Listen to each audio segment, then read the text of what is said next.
Hi mga kabuhay! Kamusta kayo?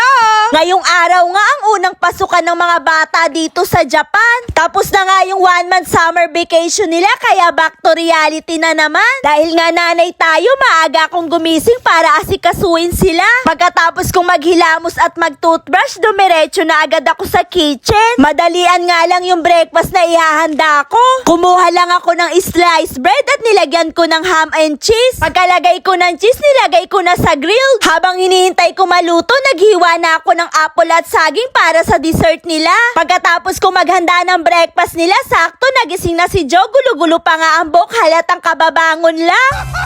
Maya-maya din nagising na si Kuya kaya kumakain na sila. Mas bahagay talaga kay Kuya yung blacker, mas lalo siyang pumogi. Habang kumakain naman sila, ako naman hinanda ko na yung susuotin nilang pamasok. Nilinis ko na din yung tumbler nila na dadalhin, inurungan ko, tsaka ko nilagyan ng yelo at tubig. Nung nahanda ko na, nilagay ko na sa hallway para di nila makalimutan, nakahanda na nga rin yung bag nila. Pagkatapos nilang maghilamos at mag-toothbrush, pinagaya ko na agad sila. Yung karaniwang school nga dito kapag elementary, nakasibilyan lang sila, walang uniform. Eto ngang si Kuya, wag ko nga raw siyang videohan na nagbibihis siya, nahihiya daw siya. Nakagayak na nga sila mga 7:40, kailangan nasa baba na sila ng bahay dahil hinihintay na sila ng mga kasama nila. Bago sila umalis, pinaalalanan ko na mag-aral sila ng mabuti at mag-iingat sila. Pagkaalis ng dalawang itlog, ginising ko na din si Bunso dahil may pasok na din siya ngayon. Ayaw pa nga bumangon dahil inaantok pa daw siya. Lambing-lambing ko siya para magising ang diwa, binuhat ko siya papuntang living room. Nanda ko na din yung breakfast ni Bunso, abay habang kumakain nga may pairap-irap pa at hawi-hawi ng buhok.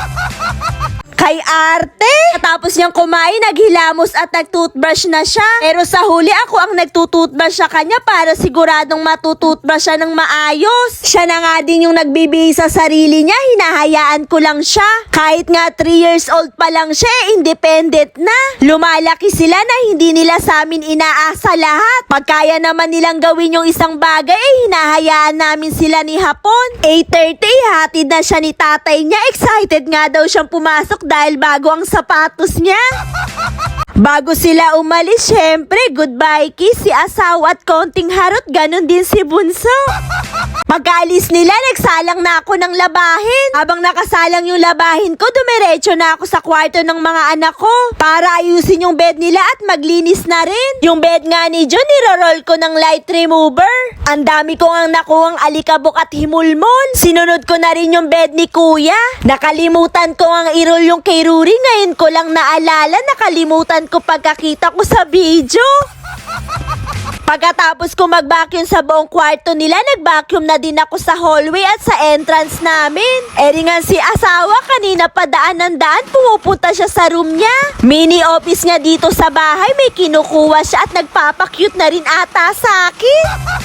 Yung mga nilaban namin kahapon, tiniklop ko na nga, napakadami kaya tinulungan na ako ni asawa. 4 days kasi kaming di naglaba dahil nga nag-travel kami. Napakadami ngang gawain araw-araw, lalo pag nanay ka. Pero ang swerte ko, may asawa akong katuwang sa lahat na palagi akong tinutulungan. Pagkatapos namin magtiklop, nilagay ko na lahat ng mga damit sa kanya-kanyang drawer. Ayoko kasing nakakita ng mga kalat sa living room. Gusto ko maaliwalas at malinis. Sampay na din kami ni Hapon, nagdilig na rin ako ng halaman. Maya-maya nga, eringan si Hapon, tinawag ako, may na-explain sa akin. Sinasabi niya na kukuha na naman daw siya ng insurance ko. Ang dami nga niyang insurance, lalo para sa akin at sa mga anak namin. Para daw kung sakaling mauna siya at tumanda siya, secure na ako. Palagi niya talaga kaming inuuna ng mga bata, kaya masasabi kong napakaswerte ko sa asawa ko. Napakadami nga naming insurance, pati sa mga anak ko hanggang college nga secure ng mga anak namin sa pag-aaral. Di kami maluho sa mga material na gamit pero malaki ang expenses namin buwan-buwan dahil nga sa dami naming binabayarang insurance. Eringan sila Kuya, di pa nga ako tapos sa mga gawain ko, nakauwi na sila. Si Ruri umuwi na din, pinapakita nga sa akin ni Bunso na binigyan daw sila ng laruan ng teacher niya. Earthquake drill kasi sila kaya binigyan sila ng laruan. Dahil lunch na nga, magluluto lang ako ng madalian. Kala ko kasi 3 p.m. pa uwian nila kaya di ako nakapaghanda, nakalimutan ko na maaga pala sila uuwi dahil first day nila. Luto lang ako ng pasta, ang sauce, tara ako, madali lang naman to, ready to eat na yung sauce. Ako naman yung ulam ko yung kare-kare pa na niluto ng kapatid ko. Nasa freezer nga to, ininit ko lang. Siyempre, pagkatapos kumain, ano pa nga ba gagawin ko? Di mag-uurong, maglilinis ng kitchen at naglinis na ako ng living room. Pagkatapos kong maglinis, pumasok na nga ako sa kwarto ng asawa ko. Mag-e-edit na ako ng vlogs ko. Dito kasi ako minsan nag-e-edit sa kwarto ng asawa ko pag andito mga bata para walang ingay. Hanggang dito na lang po. Maraming salamat sa suporta. Bye!